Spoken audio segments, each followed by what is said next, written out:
21 ब्रह्मांड ये घोर नरक है। विषय वासनाओं में जीव दिन रात बेचैन रहता है। यहाँ से अब छूटने का सु अवसर, गोल्डन चांस आ गया। अब इसका लाभ उठाओ। ये समय बार बार नहीं मिलता। असंख्य युगों के बाद, असंख्य जन्मों के बाद आप जी को ये सु अवसर प्राप्त हुआ है कि इस समय मनुष्य जन्म और ये भक्ति का, ये मोक्ष का युग आ गया, मोक्ष काल आ गया। अब इसमें जो भी मर्यादा में रहता हुआ सत भक्ति ये करता रहेगा आजीवन, उस प्राणी के मोक्ष को कोई संदेह नहीं है। ये सत्कर मान लेना। हमें भक्ति के मार्ग का ज्ञान नहीं था, जिस कारण से ये साधक मनमाना आचरण करते रहे। कोई खड़ा होकर तपस्या करता था, कोई धोने लगा करके चारों तरफ अग्नि जला करके ऐसे तपस्याएं करते थे। पैर सूज जाते थे, खड़े खड़े सोजिश आ जाती थी, जख्म हो जाते थे। या कोई हठ योग किया करता था, घर त्याग कर चला जाता था। तो आम व्यक्ति ये सोचा करता भी भक्ति ऐसे होती है और हमारे बस से बाहर है, हम नहीं कर सकते। फिर भी हम, क्योंकि आत्मा को मालूम है, कुछ आभास है इसको कि परमात्मा की भक्ति बिना जीव सुखी हो नहीं सकता, तो हमें फिर जो ज्ञान सोचा हम भी भक्ति कुछ तो करें। तो हमारे को ये नालायक संत मिल गए, गुरु मिल गए, अज्ञानी, जिन्होंने हमें ये पत्थर पानी पूजन पर लगा दिया। तो पुण्यात्माओं, अब वो समय आ गया। परमात्मा पाने के लिए मनुष्य शरीर हो, इसमें कोई जाति और मजहब का कोई रोल नहीं है। यहाँ ऊंच नीच नहीं भगवान के दरबार में। परमात्मा के लिए आत्मा का सौदा करना है भगवान ने। वो किसी धर्म में, किसी मजहब में, और किसी निकम्मी आत्मा हो चुकी हो अज्ञानता से, चाहे कोई कसाई है, डाकू है, चोर है, शराबी है, या और कोई व्यसन करता है, दुराचारी है, परमात्मा सबको सुधारते हैं। कितना मैला कपड़ा हो, धोबी का काम है उसको निर्मल करना। तो सत्संग एक ऐसा स्थान है, यहाँ पर किसी भी प्रकार का कोई भी प्राणी आ सकता है और यहाँ आएगा, क्योंकि ये तो एक धोबी घाट है। आत्मा को धोने का एक यही स्थान है। तो हमने किसी भी विकारी को, किसी प्रकार का कोई व्यसन करता है, दुराचारी है,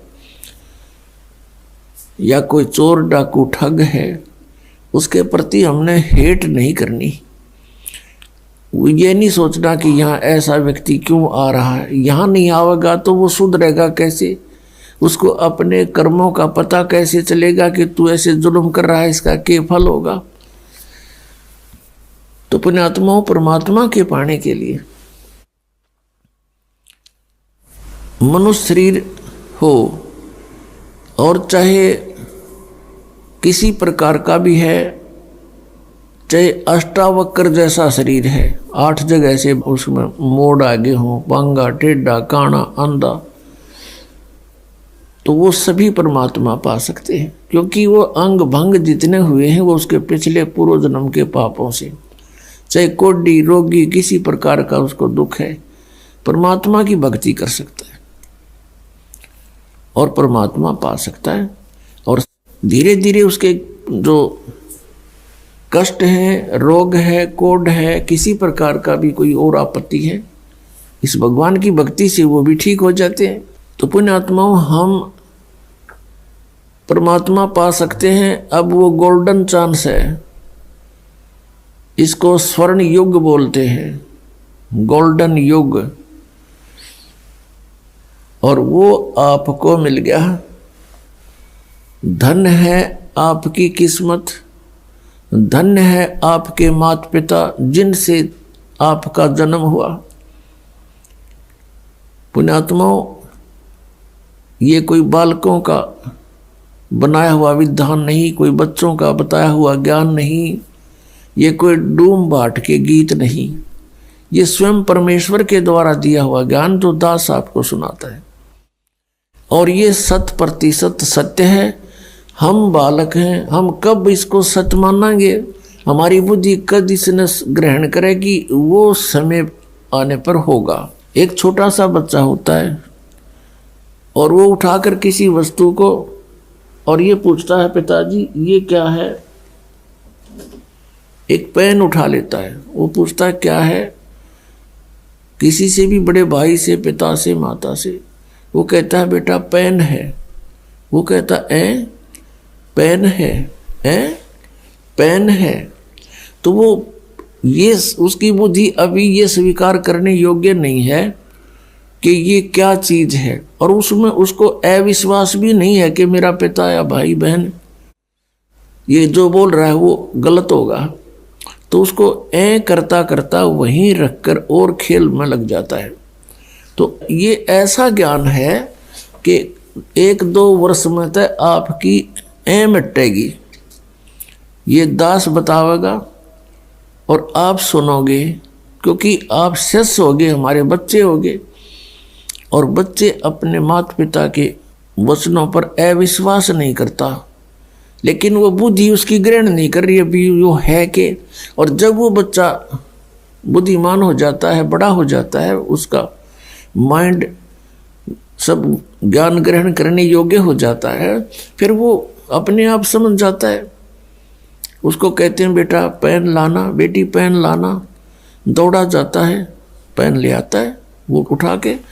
तो ऐसे ही कुछ समय में आपकी या मिटेगी, क्योंकि आप जी ने वो अज्ञान सुन रखा है जो शास्त्र विरुद्ध था। अब ये शास्त्र अनुकूल ज्ञान प्रारंभ हुआ है। तो पुण्यात्माओं इसका लाभ उठाओ, और आपका परम कर्तव्य बनता है आपके संपर्क में कोई भाई है, बहन है, कोई रिलेटिव है, आपका मित्र है, सखी सहेली है, उन सब से कोशिश करो इस ज्ञान को समझाने की। और किसी के साथ जोर जबरदस्ती नहीं करनी चाहिए। प्यार से 1 बार, 2 बार, 3 बार, जब वो उखड़दाहा दिखे जब चुप हो जा, चंग्रता दिखे जब चुप हो जा, फिर किसी दिन जाकर धीरे धीरे प्यार से समझाओ। क्योंकि आप ये समझना कि हम भी इसी स्थिति में थे। इस ज्ञान को प्रथम बार जब सुनते हैं एकदम हमें उलट पुलट सा लगता है और कति स्वीकार करने जी नहीं करता। एक भक्त ने जब ये प्रथम बार ज्ञान सुना किसी भगत के यहाँ, हम सत्संग कर रहे थे, गांव गांव में, नगर नगर में जाते थे, तो वो उसका मित्र आया हुआ था, सह परिवार।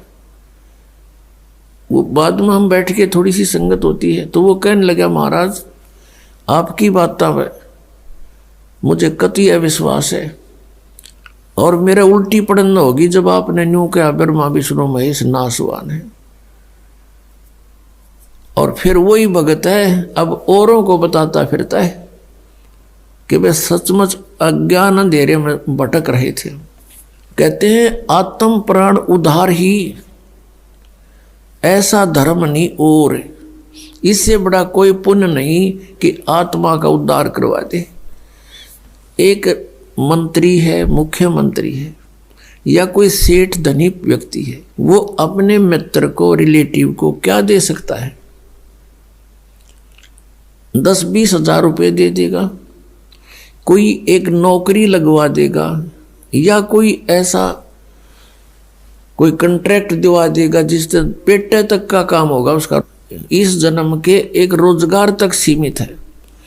और इस मार्ग से अब इस जीवन में तो उसने थोड़ा बहुत राहत मिल गई, और मिले भी वह उसकी किस्मत पूर्व निर्धारित, उसी से कारण वो किसी मंत्री से, मुख्यमंत्री से, धनी से संबंधित होगा। वैसे नहीं हो सकता, वो भी किसी समय इसी प्रक्रिया से बने हुए संस्कार हैं उसके। तो अगले जन्म में वो गधा बन गया, सूअर बन गया, बता कौन फैसिलिटी देगा उसने? तो ये जो मंत्र है, ये जो भक्ति विधि है, इससे उस प्राणी के आगे ये जन्म मृत्यु का रोग कटेगा। और यदि किसी कारण से पैर भी फिसल गया, ना पार होया, तो रोजी रोटी तो उसके आगे रखी पावेगी। तो इससे बड़ा जो उपकार कोई नहीं कि उसको इस नाम से जुड़वा दे। परमात्मा कबीर जी की शरण में उसको ले आवे। परमात्मा ने कहा कि 1 करोड़ गौओं को हत्थे में कटने से बचाने का जो पुण्य होता है, एक आत्मा को कबीर परमेश्वर की शरण में लाने से इतना पुण्य उस लाने वाले का कमीशन है। ये सोच ले, सत्कर मान लेना। क्योंकि ना जाने उस जीवात्मा के कितने ऐसे बूंदे जन्म होने थे कि तो बकरा बनकर गला कट्टा हो, कि तो गऊ बनकर, कि तो भैंसा बनकर, मुर्गा बनकर, बकरा बनकर, और परेशानियां ना जाने कितनी होनी थी। तो इतना पुण्य है। और इसी कार्य को करने के लिए परमात्मा स्वयं सतलोक से चल कर आते हैं। और आज वही काम हम भी करेंगे तो भगवान कितना प्रसन्न होगा, हम सोच भी नहीं सकते हैं।